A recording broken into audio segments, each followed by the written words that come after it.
Olá,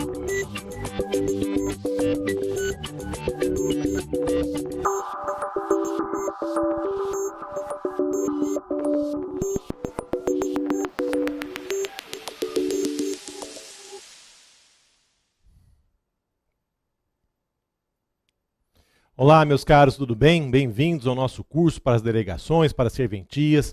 Meu nome é Luciano Rossato, professor do Complexo de Ensino Renato Saraiva, em Direito Processual Civil e Direito da Criança e do Adolescente.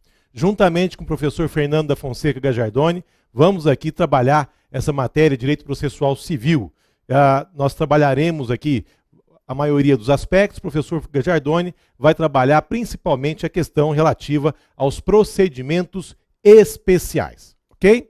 Ficam aí algumas dicas para vocês para estudo. Nós temos o nosso Facebook, dentro aí da nossa página Direito Processual Civil para Concursos. E lá nós postamos várias dicas diariamente, postamos aí materiais. Temos também o nosso blog, o www.lucianorossato.pro.br. Lá também eu escrevo artigos, coloco dicas e algumas coisas aí que nós entendemos interessantes para os nossos alunos de um modo geral. Tá legal?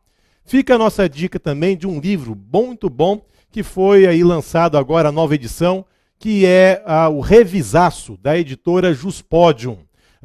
Professor Paulo Lepore e eu somos coordenadores desse livro, que foi lançada agora uma nova edição, totalmente atualizada, e nessa nova edição já temos aí algumas dicas para o CPC de 2015, ok? Então ficam aí essas indicações. Temos um edital base para trabalhar, ok? Temos aí algumas matérias base para que nós possamos aí trabalhar, mas eu tenho que fazer um esclarecimento muito importante a vocês. Como todos nós sabemos, teremos um novo Código de Processo Civil e a vacatio legis, se nada for alterado até lá, termina no mês de março de 2016, ok? Estamos gravando as nossas aulas agora. Temos a possibilidade ainda de termos concursos para ainda 2015, ok? O que isso significa? Que nós precisamos trabalhar concomitantemente o CPC de 73 com o CPC de 2015, trazendo as modificações, trazendo as devidas alterações, ok? E vocês vão perceber que nós faremos isso. Na aula de hoje, por exemplo, uma matéria aqui introdutória, nós vamos falar aqui aspectos gerais, e depois nós vamos entrar nos aspectos aí ligados ao direito processual civil, ao CPC de 2015, ok? Trazendo as principais modificações, já comparando, para que você possa aí estudar de forma adequada, ok? Então vocês vão perceber que será essa uma preocupação nossa, preocupação de trazer tanto o CPC 73 quanto o CPC de 2015, tá legal? O edital base é esse que a gente vai colocar na tela, vai ficar um pouco pequeno, mas eu quis concentrar tudo em uma tela só. Ivan, por favor. Nós temos tudo isso aí, olha, direito processual civil, fontes constitucionais do processo civil, atos processuais, processo, condições da ação, pressupostos processuais, prova, que cai bastante, que é bastante cobrado de modo geral, prova, sentença, recursos, processo de execução, cumprimento de sentença, processo cautelar. Aí depois temos aqui, procedimentos especiais. Então aqui, procedimentos especiais, quem vai passar para vocês, como eu já disse, será o professor Fernando da Fonseca Gajardoni. Ele que vai tratar desses aspectos com vocês. Eu vou tratar nos aspectos aqui anteriores, tá legal? Sempre fazendo aquela devida comparação, ok? Vocês vão sempre contar com material de apoio. Material de apoio são anotações que nós fazemos aqui para ajudar no seu estudo, ok? Vocês vão contar com essas anotações tanto em relação ao CPC 73, como em relação ao CPC de 2015, algumas inovações, normas fundamentais. Vocês vão perceber que está um material bem objetivo, mas muito claro aqui, que vai lhe ajudar a entender tudo. Tá legal? É um prazer para mim falar para vocês, porque eu já fui ainda, né, na época a gente dizia essa expressão ainda, eu já fui cartorário, né? Eu já fui preposto aí há muito tempo, né, em 89 a 99, 10 anos da minha vida aí, que eu passei trabalhando em uma serventia de registro civil das pessoas naturais. Então, com muita alegria que eu volto aqui para a gente poder trabalhar essas questões, trabalhar aqui o direito processual civil e, sempre que possível, fazer os links necessários com o exercício da função, ok? E sempre que possível também, vocês vão perceber que nós vamos linkar com questões de concursos anteriores, ok? Vocês vão perceber isso, será uma preocupação nossa. Eu vou falar, por exemplo, hoje, um princípio processual. Vamos linkar. Como isso foi perguntado em um concurso? Vamos trazer a questão, vamos mostrar como é que foi perguntado, como é que você tem que responder, como é que você tem que analisar aquele determinado princípio. Então, sem dúvida nenhuma, um curso focado, voltado aqui para o seu concurso. Não é um curso genérico, ok? Não é um direito processual civil genérico, não. É focado aqui para o seu concurso. Tá legal? Bom, se vocês perceberem aqui no edital, da forma como hoje vem sendo apresentada, nós temos no item 1, fontes constitucionais do processo civil. E depois partiremos aqui para atos processuais e assim por diante. Então, meus caros, nós vamos seguir o edital, ok? Vamos seguir o edital, vamos trabalhar aqui esses itens de uma forma bem objetiva, ok? De uma forma bem objetiva, para poder ficar fácil aqui o entendimento. Tá legal? Vamos começar hoje, então, com exatamente fontes constitucionais no processo civil, ok? Fontes constitucionais no processo civil. Vejam só, por favor. Vamos começar aqui. Meus caros, quando nós falamos de fontes constitucionais no processo civil, nós vamos entrar aqui em um conjunto de normas de direito processual que se encontram na Constituição Federal. Ok? Conjunto de normas que se encontram na Constituição Federal. E vejam, quando nós falamos normas, nós não estamos dizendo apenas princípios. Temos também a possibilidade de falar de regras, ok? Mas, nesse primeiro momento, nós vamos examinar esses princípios que se encontram na Constituição Federal e que são focados aqui ao direito processual. Então, são princípios de direito processual encontrados na Constituição Federal, ok? E, em um primeiro momento, nós precisamos fazer uma diferenciação aqui para poder introduzir essa matéria. Porque nós temos, de um lado, o que é denominado de direito constitucional processual e, de outro, o que é o direito processual constitucional, ok? Então, e tudo isso está inserido na jurisdição constitucional, ok? Vejam aqui o nosso quadro. Nós temos aí a justiça constitucional, ok? Temos a justiça constitucional, que engloba tanto o direito processual constitucional, quanto o direito tanto o direito constitucional processual, quanto o direito processual constitucional. O que é o direito constitucional processual? Conjunto de normas de direito processual que se encontram na Constituição Federal. Exemplo: devido processo legal, isonomia, contraditório, ampla defesa. São o quê? São princípios são princípios de direito processual que se encontram na Constituição Federal. Então, fazem parte do direito constitucional processual.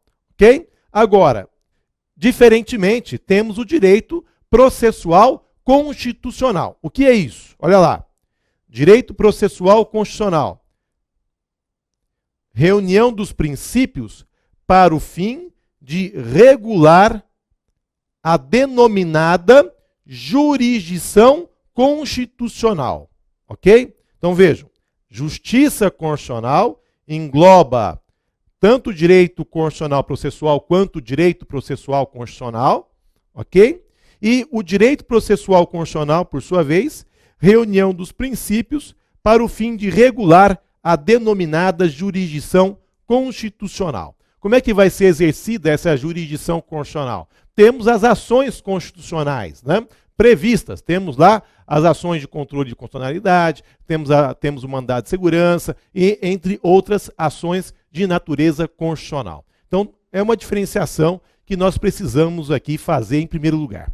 E, como o próprio tema, fontes constitucionais no processo civil, nós vamos estudar, então, nesse nosso encontro primeiro, do direito constitucional processual, ok? Direito constitucional processual, como esse conjunto de normas de direito processual que nós vamos encontrar aqui na Constituição Federal. E quais são, meus caros, esses princípios que nós podemos encontrar aqui na Constituição Federal e que tratam de processo? Vejam esse quadro. Nós temos princípios processuais, então, na Constituição Federal, e vamos partir da existência de um princípio que seja nuclear. Um princípio aqui, do qual todos os demais são derivados. Vejam só. A adoção do devido processo legal já dispensaria que nós tivéssemos a necessidade de previsão dos demais princípios. Por quê? Todos os outros princípios são consectários, são derivados do devido processo legal, ok? Então, o devido processo legal é um princípio dito nuclear, é um princípio aqui principal, é o princípio do qual nós temos aqui que está derivado, ou nós temos consectários, outros princípios, como por exemplo, nós temos aqui a isonomia, princípio do juiz natural, princípio da inafastabilidade do controle jurisdicional ou direito de ação, princípio do contraditório, princípio da proibição da prova ilícita, princípio da publicidade dos atos processuais, princípio do duplo grau de jurisdição e princípio da motivação das decisões judiciais. Então vejam, estes são exemplos de princípios, ok? São exemplos de princípios aqui, como nós estamos vendo, e que estes princípios são encontrados na Constituição Federal, ok? E aplicados aqui ao direito processual. Muito bem, mas todos são derivados num princípio nuclear, que é o princípio aqui do devido processo legal. Tudo bem? Muito bom. Quando nós falamos, meus caros, de princípios, é necessário que nós façamos algumas observações prévias, para a gente poder entender por que eu vou estudar um princípio, ok? Para que existe um princípio? Como é que surgiu toda essa questão relacionada ao princípio? O que aconteceu? Em um primeiro momento, o direito processual, ele não existia enquanto uma ciência autônoma, né? Nós tínhamos aí que ele era um apêndice do direito civil, ok? Um apêndice aqui do direito civil. Acontece o seguinte, a partir da constatação, a partir aqui da verificação da existência de uma relação processual integrada pelas partes e pelo juiz, nós tivemos, então, o nascimento aqui, o surgimento do direito processual enquanto aqui uma categoria de ciência autônoma e independente do direito civil, ok? Então vamos ver. Antes, então, o direito processual era um apêndice aqui do direito civil, ok? A partir do momento em que se constatou a existência de uma relação processual, ok? Distinta da relação de direito material, então se percebeu aqui que nós temos uma ciência processual e essa ciência somente terá essa autonomia também a partir da verificação da existência de determinados princípios que lhe são próprios, ok? Então nós temos princípios próprios, nós temos pressupostos processuais. Então, olha só como é que nós temos que fazer essa diferenciação, e ela é importante agora, principalmente para tratar dos princípios, mas também ela serve para a gente poder estudar depois a questão dos pressupostos processuais.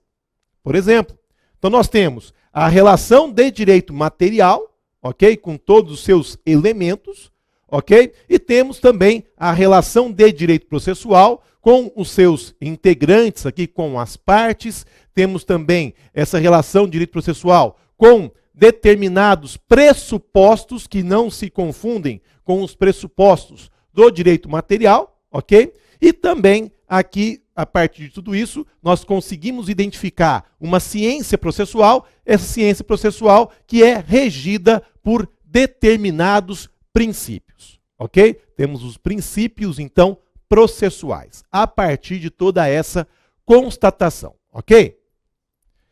Então, meus caros, vejam só. Então, por meio da identificação desses princípios processuais, desses princípios próprios, então nós podemos tratar dessa ciência que é o direito processual. Agora, esses princípios, eles podem ser tratados, podem ser estudados aqui de uma maneira própria, de uma maneira particular. Por quê?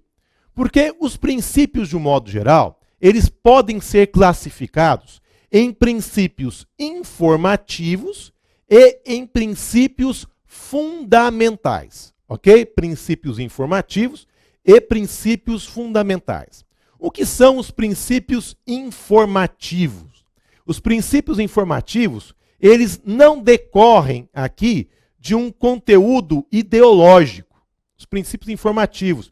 Por quê? Eles são axiomas, né? Eles não decorrem aqui de uma opção do legislador. Já os princípios fundamentais, por sua vez, eles já contêm, já revelam, já demonstram um conteúdo ideológico, ok? Então, se já demonstram esse conteúdo ideológico, já temos, então, uma opção aqui do legislador. Uma opção do direito, do ordenamento jurídico existente em um determinado país, por exemplo. Então, nós temos aqui que esses princípios, de um modo geral, podem ser classificados, então, em princípios informativos e princípios fundamentais.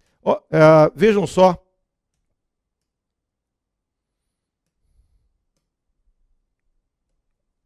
Aqui, por favor, Ivan. Olha só. Então, os princípios informativos, que não vão revelar esse conteúdo ideológico, e os princípios fundamentais, que, por sua vez, já vão revelar esse conteúdo ideológico, ok? A partir daí, nós temos essa classificação dos princípios aqui processuais. Muito bem. Luciano, me dá um exemplo de princípio informativo, né? Princípio informativo. O que é esse princípio informativo? Nós temos vários princípios informativos. Temos o princípio, por exemplo, o princípio lógico. O que é o princípio lógico? Quanto à estrutura, o processo tem uma lógica, ok? Então, quanto à estrutura, nós identificaremos aí uma sequência de atos processuais, o que nos permitirá também identificar o procedimento. O procedimento como essa sequência de atos processuais que deve ocorrer de uma maneira lógica. Então você tem a propositura da ação, depois da propositura vem o chamamento da parte contrária, tem oferecimento de resposta, temos aí a produção probatória, temos sentença, então nós temos toda essa identificação, ok? Então a partir desse princípio lógico, é a partir desse princípio que nós temos aqui a estruturação de todos os procedimentos. No CPC de 73, temos o rito comum ordinário e o rito comum sumário. paralelamente, também os procedimentos especiais. Então, CPC 73. Rito comum aqui, procedimento comum ordinário, procedimento comum sumário e procedimentos especiais. Com o CPC de 2015, meus caros, nós teremos uma situação diferente. Nós teremos uma situação em que existirá o procedimento comum, que é o base, ok? E teremos também os procedimentos especiais. Não há previsão mais de ordinário ou de sumário no CPC de 2015. É só procedimento comum e procedimentos especiais, ok? Isso é importante para a gente já ir compreendendo, porque dentro dessa estrutura lógica, ok? De concatenação aqui de atos, de sequência de atos processuais, que vão buscar aqui a uma sentença de mérito justa, ok? Então, princípio lógico como primeiro princípio. Temos um outro princípio, que é o princípio jurídico. O que é que contempla aqui esse princípio jurídico? O processo, ele vai seguir aqui regras, o processo vai seguir regras previstas na lei, ok? Regras previstas na lei. Então, dentro aqui de um contexto de um processo, ok? Que seguirá determinadas regras indicadas aí na lei. Tudo bem. Então, você tem lá, por exemplo, a lei identifica essa sequência de atos, ela vai identificar como deve ser aqui a petição inicial, como deve ser aqui a resposta, a sentença, como ela tem que ser fundamentada, com todas as alterações do novo Código de Processo Civil. Temos também o princípio político, que as regras de ordem pública devem ser seguidas, regras de ordem pública, né, regra de boa-fé, entre outras aqui, essas regras de ordem pública devem ser seguidas, e um princípio econômico. O que significa esse princípio econômico? Nós temos que obter o máximo de rendimento com o mínimo de utilização de tempo e atos, ok? E vejam só que interessante. O CPC de 2015, entre as suas normas fundamentais, nós temos lá a adoção do formalismo constitucional. O que é o formalismo constitucional, meus caros? Pelo formalismo constitucional, nós teremos aqui uma busca pelo máximo de aproveitamento dos atos processuais, ok? É aqui um plus, vamos dizer dessa maneira, do princípio da instrumentalidade das formas. Por quê?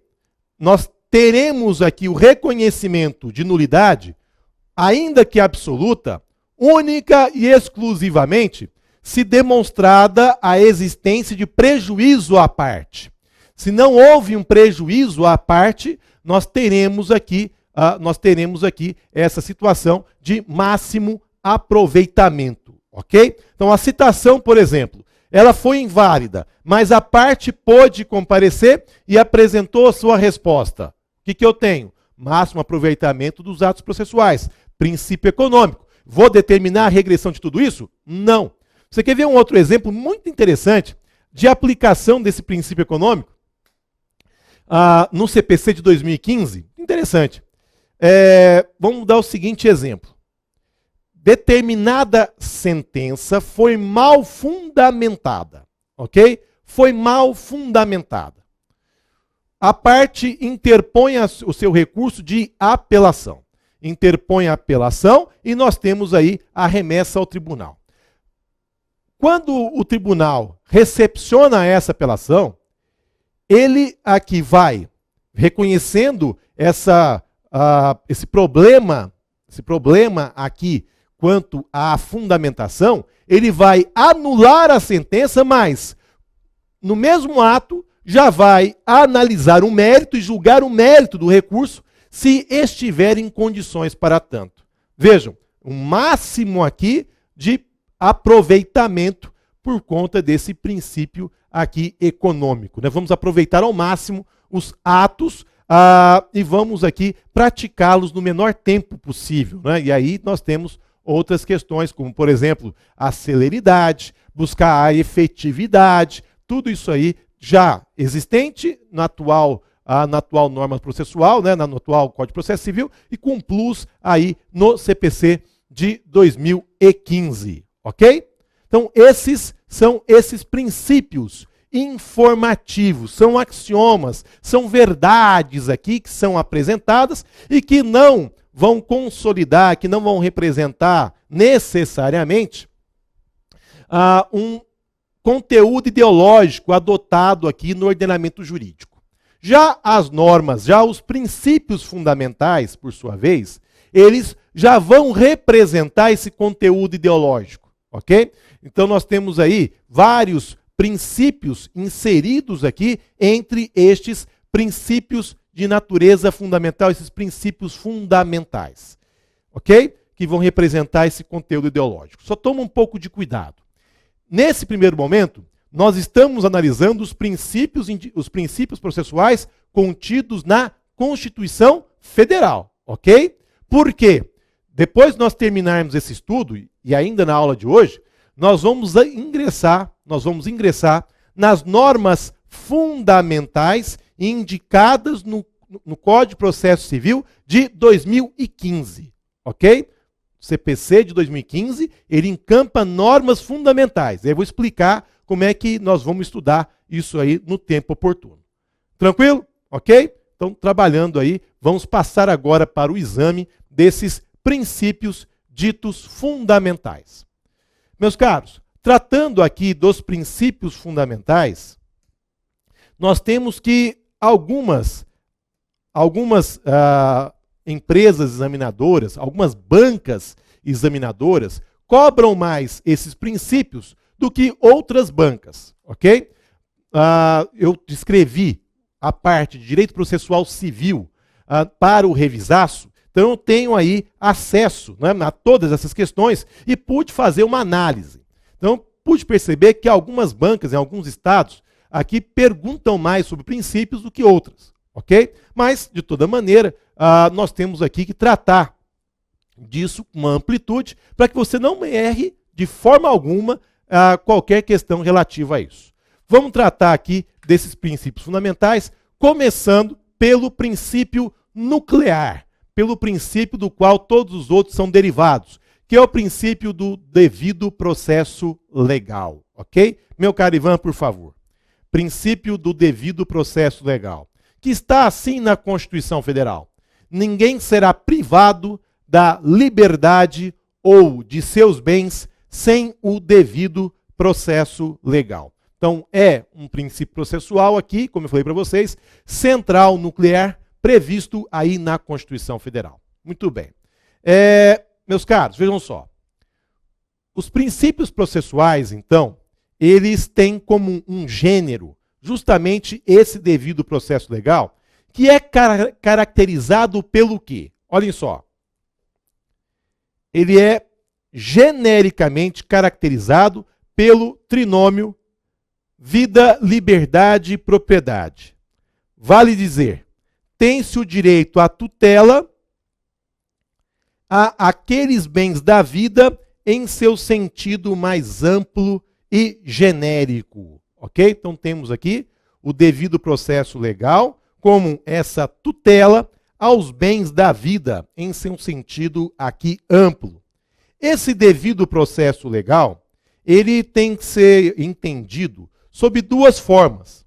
Nós temos o direito processual, o direito processual ou o devido processo legal material e o devido processo legal processual, ou devido processo legal em sentido material e o devido processo legal em sentido processual. O que caracteriza um, o que caracteriza o outro? O que é o devido processo legal em sentido adjetivo ou em sentido processual? A garantia que é concedida à parte em sentido aqui processual, né? A garantia concedida à parte para utilizar-se da plenitude dos meios jurídicos existentes, tendo como decorrência a paridade de armas, o contraditório, ampla defesa, entre outras garantias e direitos processuais. Então vejam só, por meio do devido processo legal em sentido processual, nós vamos buscar aqui, nós vamos nos valer de todos os meios jurídicos, dos meios jurídicos que forem aqui existentes, para o quê? Para a tutela dos meus direitos, ok? É por meio desse devido processo legal em sentido processual. Muito bem. Paralelamente, temos o devido processo legal em sentido substancial ou material. Só que esse nós vamos tratar no nosso